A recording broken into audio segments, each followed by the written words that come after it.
examine our day? Do we examine our day? Bible starts saying, in the beginning God created the heavens and the earth. In the beginning God. So the two questions I have for you is when you started your day today, was God your number one? Did you meet God in the morning? I've heard people praying in the morning and said, good morning Lord. Have you heard that? Some people say they pray and say, good morning Lord. Of course it is good morning for you, but not for God. He's awake. He's been answering prayers for people all over the world. He's been accepting worship from people all over the world. He is a God who neither sleeps nor slumbers. But here you find we are bound in time. So when we wake up in the morning, from the time we begin our day to the end, question is, did you begin it with God? Yeah? It's always important. The second thing is, do you examine your day? What did I do throughout the day? Was there something that was displeasing to God? Was there something that I could have done better? Was there some opportunity that I lost to give the gospel to somebody? My dear brothers and sisters, if believers can start examining their day on a daily basis, I believe that the world would change faster. Because we go, work throughout the day, meet people, do things, go back to the bed and sleep. We don't think, next time I see this person, I lost this opportunity yesterday, but I'm going to see this person again today. So now, today, I will give the gospel. So, if we need to examine our day, you know why? Because God did it. When God did it, it's mandatory for you and me, because whatever God did is excellent. The second thing what God did here is, in all the 6 days, you find God speaking. Did you? And God said, and God said, and God said, and God said. Right? In all the 6 days, you find God speaking. So the question that we have, we need to understand one thing is, that God speaks every day. God speaks every day. So what we need to learn and ask a question is, are we hearing what God is telling us? God speaks every day, but the question is, are you listening? Are you listening? Now, why would you not listen? Why would you not listen? See, let me tell you this. Right now, if you go home and switch on your television and tune to number 12, you'll get Fox News. Right? Now let us say somebody else goes home and switches on channel number 10 and says, there is no Fox News coming on this. Now whose fault is that? Whose fault is that? It's the person who has not tuned it to channel 12. Because it is on channel 12 that Fox News is telecasting the news. So many times in our spiritual lives, we are not tuned to God, and therefore we miss what He is speaking. Right?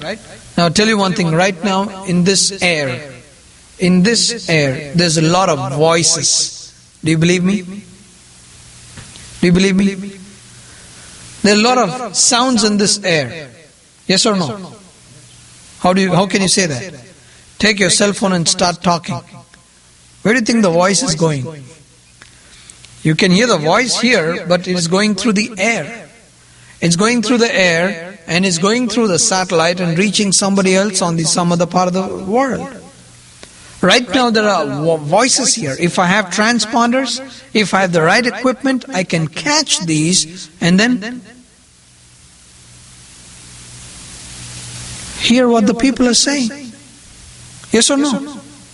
That's what electronic equipments can do. I remember me and my brother, we used to go onto the top of the terrace in the building, and then the policemen used to use the walkie-talkies. My brother would take the radio and try to tune it to a frequency where we could hear the police talking. Yeah? We could hear the police talking. How could we hear the police talking? They are speaking in a particular frequency. And then when you tune into that frequency, you can hear what they are saying. My dear brothers and sisters, God speaks at a particular frequency. The point is, are you tuned to it or not? We need to reach a stage where we can know God so close, like this example. Let us say in your church there are 200 people. And out of the 200 people, one person clears his throat. Doesn't say a word. Just clears his throat. You know what? If my dad was in that congregation and he cleared his throat, and even if I was not looking behind, I knew that was my dad. Right? How would you know that that's your dad? Because you know your dad speaking on a daily basis.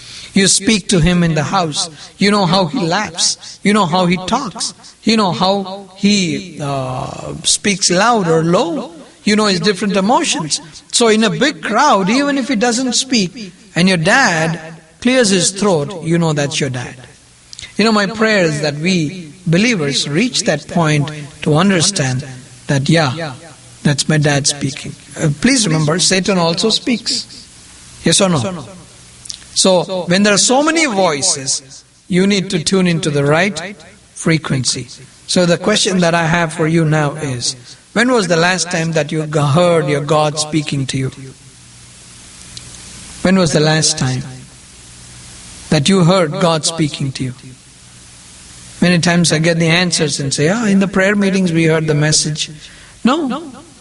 I'm not discounting that, but I'm asking, when was the last time God spoke to you personally? And said, hey, come, I want to talk to you. Let's talk. Did you have that experience? Many times I find, God waking somebody up and says, hey, get up. Get up and pray. Let's talk. That's how God works. That's how God speaks. We have gotten used to this culture, this church culture. I'm using the word church culture, thinking that God speaks only on a Sunday morning on the pulpit, and that is also from, say, 11:10 to 11:45, 35 minutes. That is all. God speaks everywhere. He is not limited. So if God has not spoken to you, what do you think is a problem? You're not tuned to Him. You're not tuned to Him. So, what a tragedy that would be if God doesn't speak to us. The beauty is God still wants to speak to you and me. It is important for you and me to say, Lord, I'm available. Would you speak to me, please? I want to hear you.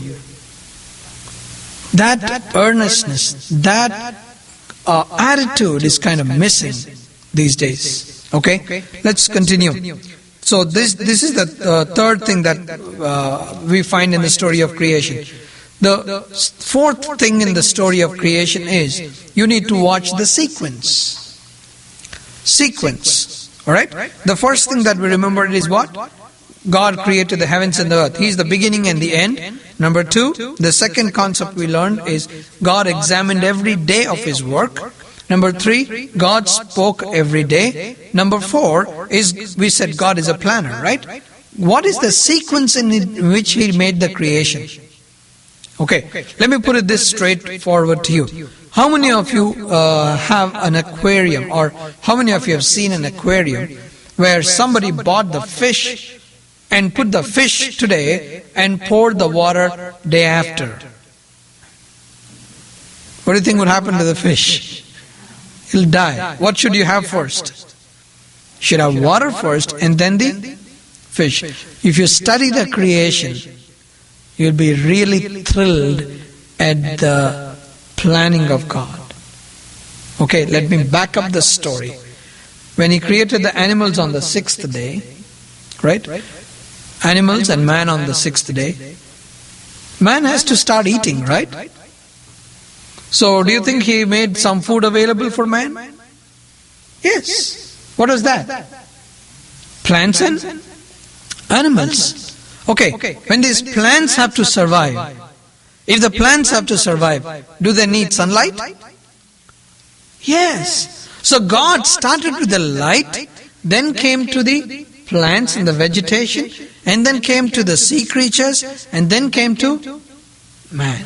You see how God planned everything? That tells you God is a great planner. The sequencing He does. It also talks about His concern for every creature. God did not just simply think about man and then did not think about the plant. He said man needs a plant to eat. He needs a fruit. He needs to eat a fruit. So He created the fruit first and then man later. If God had created man first and then he was hungry and went to God and said, God, I'm hungry, you didn't make anything. Oh, I'm sorry, I forgot. I need to get you something. Let me get you a tree, okay? Okay, let there be trees, okay. Oh no, Adam, you can go and eat trees now. From the trees. Did He say that? He made everything ready for man. That is how God works and plans everything. Look at your salvation. Look at your salvation. For your salvation and my salvation, He made everything ready. Right?